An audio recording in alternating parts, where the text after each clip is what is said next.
I think every full afternoon tea should have something on it that's chocolate. And I can't think of a better way to usher out one year and usher in another than by making these wonderful little chocolate-filled cookie cups. They're small, 2 or 3 bites, which is appropriate for afternoon tea fare, but they pack a powerful flavor punch. Hello and welcome back to my channel. I'm Sonia, and if you're new here, thank you very much for stopping by. I think you're really going to like this recipe. It's got 3 steps to it, 3 elements, but they're all very easy. It starts with a cookie cup base filled with a rich chocolate ganache and topped off with a vanilla almond bark decoration. So let's get started on the first step, the cookie cups. Now for convenience, I'm using refrigerated pre-scored cookie dough. If you're using the kind that comes in the tube, or if you have a great sugar cookie recipe and you want to make your own, that's great. Each one of these squares, though, weighs about 20 grams, or it's about 2 teaspoons, and that fits perfectly in this mini muffin tin that I have here.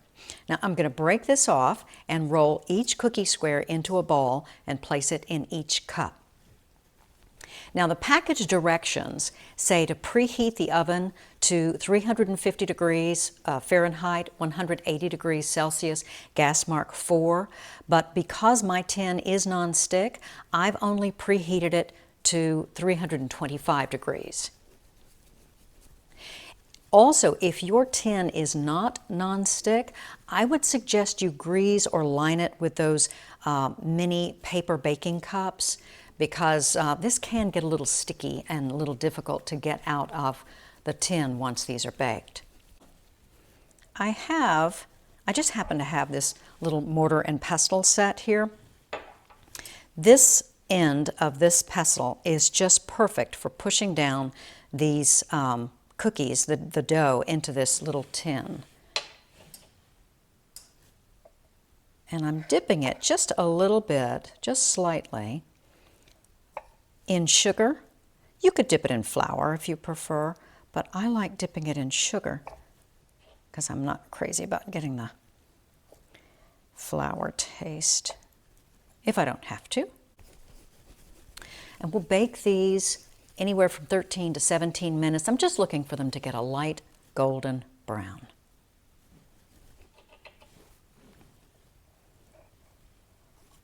You can use anything in your kitchen that you think will be easy to make this little well. Now, once these are baked, they're still going to puff up a little bit, and we'll just go over them again when they're freshly out of the oven and the dough is still soft, just to make sure there's enough of a well to get the ganache in. All right? Now, we'll put these in our preheated oven. All right, these were in the oven about 16 minutes. And while they are still soft, I'm going to just make sure that well is good. Kind of go down just a little bit more. You don't want to go down too deep. You don't want to touch the bottom, but you just want to make sure you've got enough space in that cookie cup to have a nice well for your ganache. All right. Now we're going to let these cool in the tin for a little bit longer, about 15 or 20 minutes, and then I'll twist them out and complete cooling on a wire rack.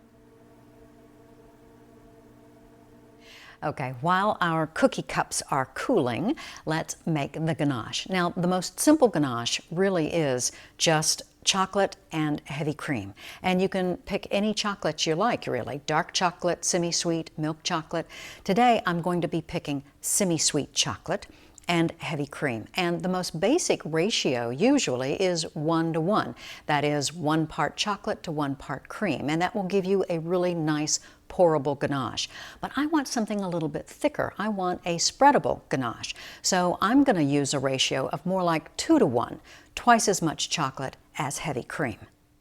Now here I have about a half a cup of semi-sweet chocolate, that's about 90 grams, and a quarter cup of heavy cream, which is about 60 milliliters, although I've given it just a little bit more than that because I want to make sure my cream covers my chocolate. Ganache is made by heating the cream and pouring it over the chocolate and letting it sit and melt. And then you stir all that up and you have this wonderful ganache. I've also chopped the chocolate a little bit, even though it's chips. I roughly chopped it with a serrated knife just to give it that extra little help in melting when the time comes. I'm also going to put this bowl, even though it's a heat-resistant bowl, I'm going to put it on a kitchen towel. You can use a kitchen towel or a hot pad, just so when the hot cream is poured over it, it doesn't cool down too quickly because the countertop here is quite cold. So I want to give the cream every opportunity to melt that chocolate. Now this cream takes no time to heat. You want to watch it very closely. You don't want it boiling, but you want it to be a good simmer. So you want to watch around the sides as it starts to heat up. I'm just going to swirl it just a little bit and let it do that again. And again, not boiling, but a good simmer.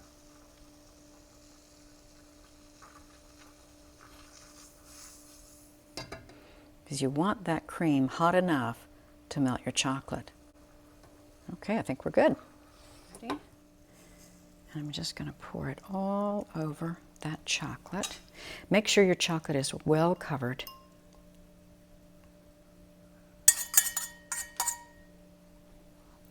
And now I'm going to put a plate over it as well to kind of hold in that heat, and we'll let that going to stay that way for 5 minutes. Okay, it has been 5 full minutes. Let's see how our ganache is looking. And I'm going to stir it with a fork at first, just to make sure there are no lumps in the chocolate. You notice I'm not using a whisk because I'm not trying to get air in it.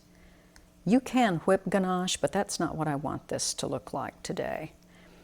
I just want it nice and smooth. And I want to eliminate any of those lumps of chocolate. Now at first, it doesn't look very exciting. I grant you that. But as you stir, then it turns into that beautiful glossy ganache. And as it cools to room temperature, it will thicken, and then we'll put this also in the refrigerator just to aid that a little bit. Now, if you put this in the refrigerator and you forget about it and it gets too hard, you can take it out, microwave it for about 5 seconds at a time. Stir, microwave, and you can get it back to a more fluid, spreadable consistency. And once it's cooled and thickened, we will fill our cookie cups.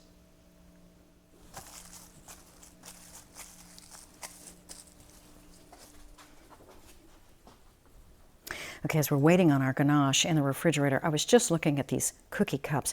Some of them, they look a little thin. They look a little thin right around here. So be careful when you are making your well that you don't go too close to the edge or to the bottom. I think they'll still be fine, but just FYI. So it's been about 20 minutes in the refrigerator. You could put this in a piping bag, or you could spoon it into these cups. What I like to do is I like using a sandwich baggie. That has served me very well as a piping bag many, many times. But you just cut a hole in one little corner and it works perfectly well.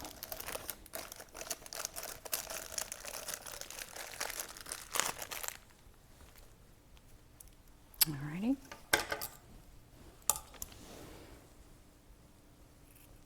Just quit one corner.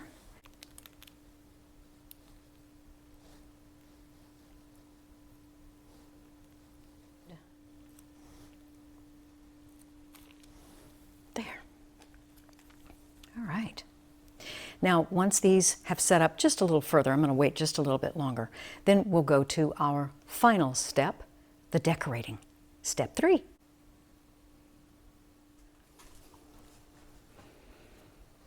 Looking at these little chocolate-filled cookie cups, they look so yummy. And I've let them set in the refrigerator for about 10 more minutes. I wanted to just make sure that ganache was good and set. And now looking at them at this stage, you could take just a can of whipped cream and you could just spritz a little on the top of that and you would be done. They would look gorgeous, they would taste great, and that would be fine. Or you could do just a little something extra to make them that much prettier. So what I have is this is 1 square of vanilla almond bark, and I'm going to melt this in the microwave just a few seconds. You have to really watch this in the microwave because it will burn on you. So just be very careful if you do that. Everybody's microwave is different. I went 15 seconds and then 30. You may need to do more, you may need to do less. Just be careful. All right, now, again, the same as we did with our ganache trick, I am going to put this in a baggie.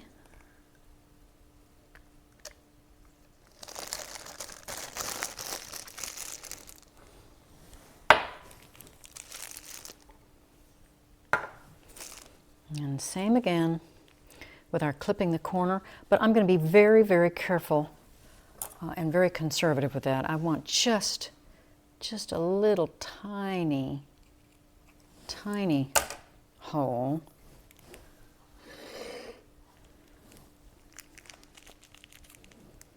And now we can do it like this.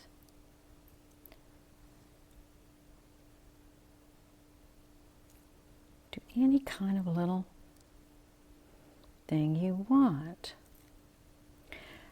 And if you want it to be even fancier than that, I have a little parchment paper here, and I'm just going to put a few designs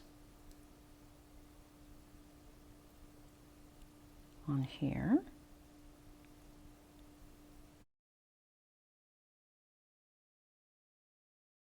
Sorry, I've moved the camera. I wasn't sure you could see what I was doing. The beauty of almond bark is that it sets up really well and really quickly.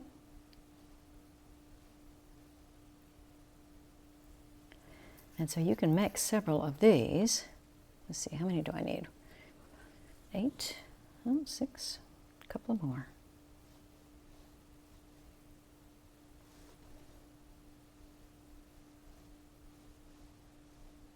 Now, I'm going to put these in the refrigerator and let them harden up just about 10 minutes.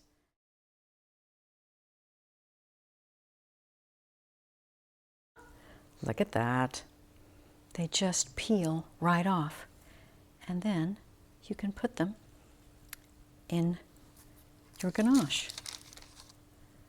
In fact, they're not even peeling off. They're coming right off this parchment paper that I have them on.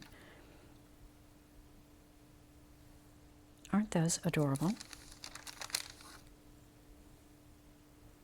I think they look terrific. And it's just that little something extra.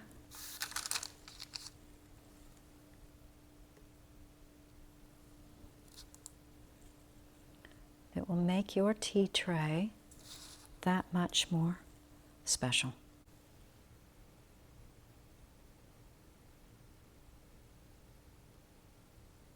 Now these cookie cups will look adorable on any tea tray. And speaking of tea, let's have some.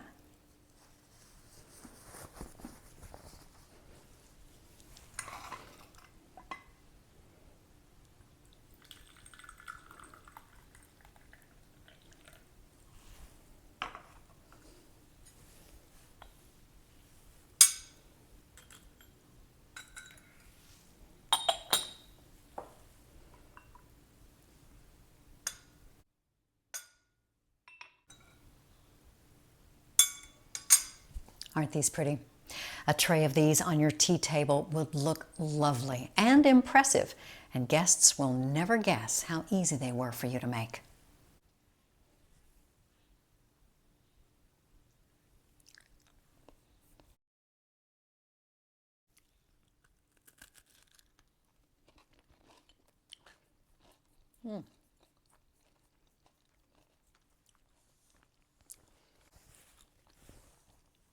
That rich chocolate flavor and these pretty decorations make these little cups really very special.